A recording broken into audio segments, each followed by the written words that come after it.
Comienza El Buen Divorcio con Delia Rodríguez y el equipo de Vestalia Abogados.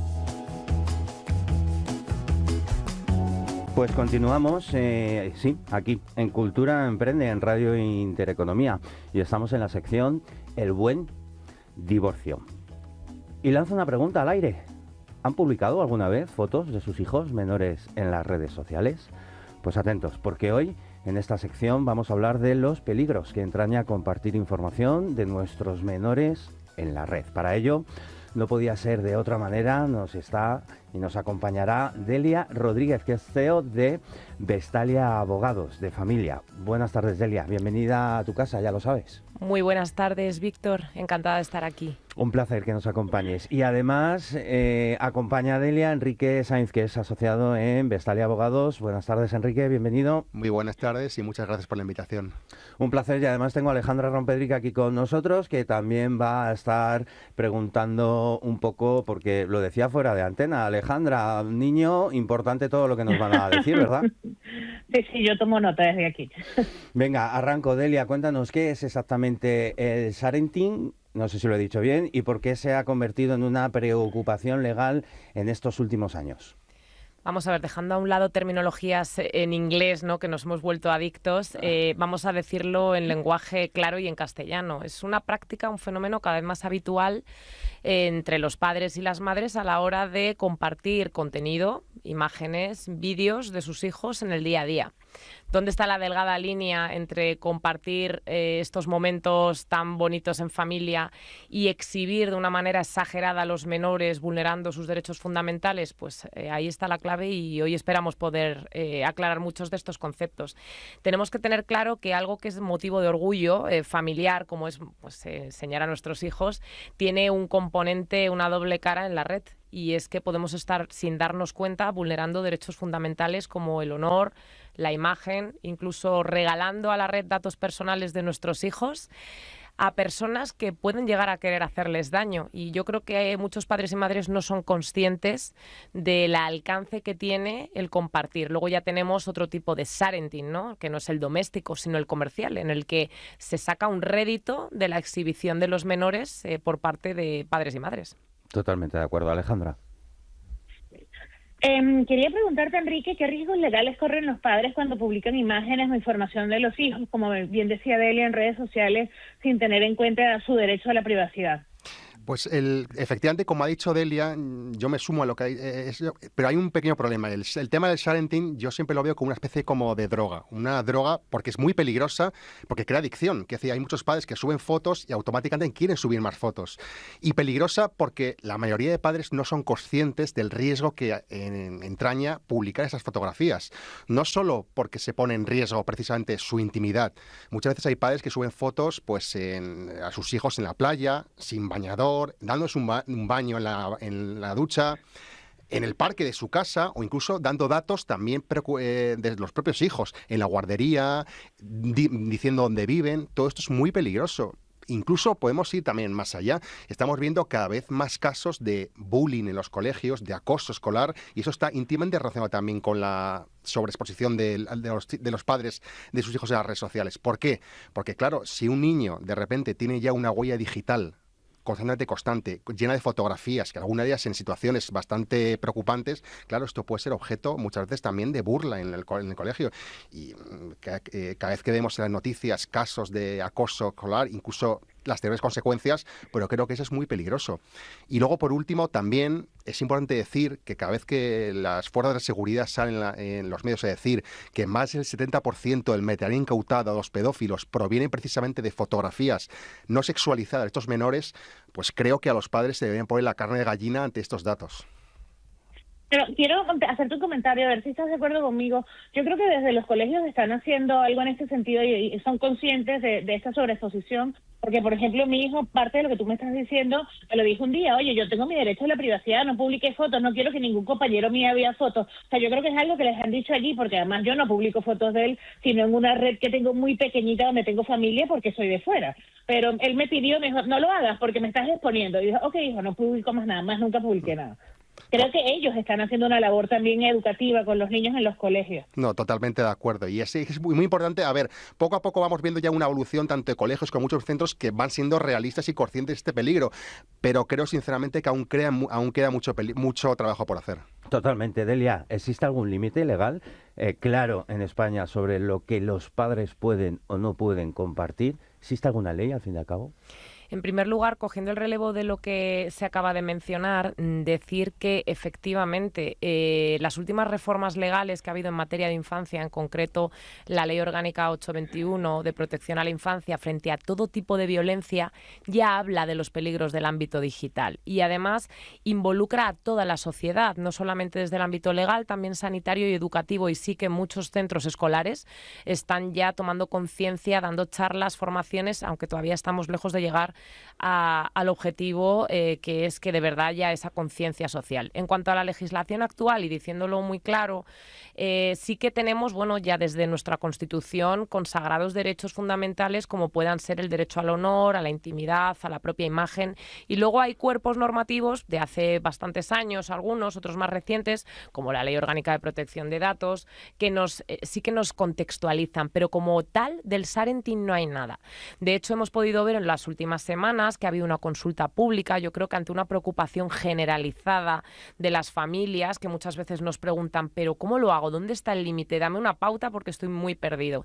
Y esta consulta pública lo que ha arrojado es datos escalofriantes, como lo que comentaba Enrique, también un acceso a contenido inapropiado, a pornografía, que es incluso a veces rondando los 9 años, muy temprano, que afecta e impacta al desarrollo evolutivo de los niños.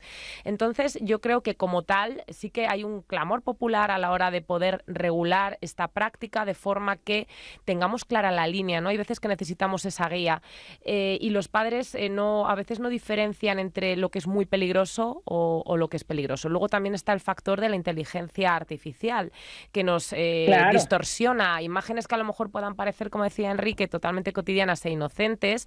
Con la inteligencia artificial se pueden convertir pues en un atentado contra todos los derechos que se nos puedan ocurrir de la infancia. Creo que la reforma va a llegar. Además, no podemos olvidar que tenemos otra reforma en camino, el proyecto ya aprobado de protección a la infancia en entornos digitales. En este proyecto es muy interesante, se eleva, por ejemplo, la edad para poder tener una red social de 14 a 16, se establece como obligación tener controles parentales en los dispositivos, el fabricante tiene que incorporarlos, también se tipifican delitos como el grooming, que no estaban tipificados, y se agravan penas. ¿El Sarentin va a estar regulado en los próximos meses? Pues es una probabilidad. ¿Dónde van a estar los límites? Pues seguramente se establezcan desde retiradas de contenido inapropiado que atenten contra derechos de los menores, pasando por sanciones, y si hay un incumplimiento grave por parte de los progenitores que deben cuidar a sus hijos y velar por ellos, podríamos estar hablando incluso de delitos. Wow, Alejandra. Claro. Enrique, quería preguntarte un poco, Lilo, lo que nos cuenta Delia, y si los padres no se ponen de acuerdo respecto a lo que se tiene o no que publicar. Pues mira, creo que es muy importante que hagas esta pregunta porque además nos afecta ya de lleno como abogados de familia que somos. Es importante decir que la toma de decisiones que afectan al menor conlleva dentro la patria potestad. Es decir, que a priori, si hay un padre que quiere subir fotografías a las redes sociales y el otro no, tienen que ponerse de acuerdo. ¿Por qué? Porque entra dentro de la esfera de la patria potestad. Por ello, lo primero que habría que hacer, al menos sería lógico, sería que imperiase el sentido común. Es decir, que si obviamente dos padres no se ponen de acuerdo, que se sienten a ver qué es lo mejor. Oye, a lo mejor podemos subir 1 o 2 fotografías o hacerlo de una manera pues un poco más habitual. ¿Pero qué suele pasar con estas cosas? Pues que claro, que vivimos también en la época de la tecnología, que hay mucha gente además que vive de las redes sociales, que expone a sus hijos y obtiene un beneficio económico con ello. Y claro, en esas situaciones, pues obviamente uno de los padres no quiere ceder. Entonces, ¿qué ocurre en eso? Pues aunque suene muy fuerte lo que voy a decir, pues hay que acudir a la justicia. Es decir, si un padre quiere subir fotografías y el otro no, hay que acudir a la justicia y tiene que ser el juez el que decida. Afortunadamente, al menos lo que solemos ver, el sentido común, es que los jueces, pues suelen tender a proteger al menor. Es decir, si de repente viene aquí un progenitor diciendo, oye, yo quiero subir fotografías de mi hijo a las redes sociales, pues el juez primero va a ver si eso va a vulnerar o no el interés del menor y en función de eso decidir. Pero en la práctica lo que estamos viendo es que generalmente suelen darle mala razón al que no quiere subirlas que al que sí. Enrique, te voy a sacar del guión y además sé que no tenemos tiempo, pero quiero que me des tu opinión sobre algo en particular. Yo que trabajo con redes he visto determinados influencers que se dedican un poco a criticar a influencers que publican contenido de sus hijos, pero ellos también monetizan con la información justamente que critican. ¿Tú qué crees? ¿Esto cómo se regula? A ver, es que es difícil hacerlo precisamente por lo que he dicho, porque hay mucha gente que vive de ello, que es decir, al final es como su medio de vida. Cada uno es libre de hacerlo. Yo creo también que ya cuando utilizas a terceros como son hijos, ya sea para hacer publicidad de ellos o incluso a muchas firmas de ropa, que ahí también hay que esto, pues creo que eso debería regularse y debería impedirse. ¿Por qué? Porque mira, si tú quieres vender tu vida en redes sociales, exponerlo y vivir de ello, vale, pero tú no debes tampoco exponer a un menor, a un niño que no tiene ni voz ni voto, que no puede defenderse y que le estás creando una huella digital. Es que a lo mejor ese niño que tiene 2 años, cuando cumpla los 18 años, ya le han visto en toda España, la han visto en toda Europa y claro, al final borrar eso muchas veces se vuelve hasta imposible. Por eso creo que es importante regular el acceso también de los menores a las redes sociales, no solo por parte de ellos, sino también por parte de sus padres. Delia, de cara al futuro, cuando esos menores crezcan, ¿podrían emprender acciones legales contra sus propios padres por haber compartido su vida en Internet? Definitivamente sí. Al final estamos vulnerando una serie de derechos que pueden dar lugar a acciones como desde indemnizaciones económicas para resarcirles de ese daño, pasando por retiradas de contenido. También es importante lanzar este mensaje y es que los menores tienen derecho al olvido y además mucho más garantista que cualquier adulto. Es decir, de hecho en la ley que se plantea se van a instaurar mecanismos rápidos y ágiles para retirar contenido de forma que un menor que a partir de los 14 años ya tenemos opinión en cuanto a nuestros datos personales pueda conseguir esa retirada de contenido. Y también importante, tenemos la figura del Ministerio Fiscal. El Ministerio Fiscal, si ve de oficio que hay una vulneración de derechos o incluso si un menor acude a Fiscalía de Menores, también va a tener apoyo legal en este sentido a la hora de retirar el contenido. Tenemos países vecinos que ya conocemos casos de adultos que cuando eran menores tenían toda su vida exhibida en redes sociales y han demandado a sus padres. Al final nos tiene que quedar claro una cosa y es que hay que cambiar el chip. Los menores no son un accesorio bonito en las fotos, son sujetos de derecho y tenemos que los adultos tomar también conciencia de esto. Delia, ¿y es seguro compartir, por ejemplo, en grupos de padres de WhatsApp, esto que se estila tanto en redes sociales, estas imágenes? En grupos privados te hablo. Mi consejo es siempre muy restrictivo, aunque no guste a todos los padres y madres. Es que el compartir una fotografía en un grupo de WhatsApp o incluso en un estado, pero solo a tus contactos, es ya lanzar a nuestro hijo a una red que no vamos a controlar, porque puede ser una captura de pantalla, porque puede ser que alguien sustraiga el teléfono de esa persona familiar de confianza que ha recibido la foto y esa foto acabe en manos de quien no queremos. Por lo tanto, el mejor consejo que puedo dar y el que yo llevo a cabo como madre es que en todas mis redes públicas no comparto ninguna foto que muestre la cara de mi hija menor. Y creo que si queréis dormir tranquilos los padres y madres, lo mejor es no compartir ninguna fotografía. Luego ya tenemos términos medios, pues si es más complicado que en un grupo de WhatsApp privado pase algo, pero si queréis dormir tranquilos, mejor no publicar. Qué bien. Oye, nos quedamos sin tiempo. Yo creo que esto daría para un programa, no, para 2 o 3, montón, ¿no? Porque sí. la verdad es que es muy, muy, muy interesante. Pero, Delia, cuéntanos, para finalizar el programa de hoy, ¿dónde podemos contactar con Vestalia Abogados de Familia para conocer más en profundidad todo esto que nos has contado y que han estado escuchando todos nuestros oyentes?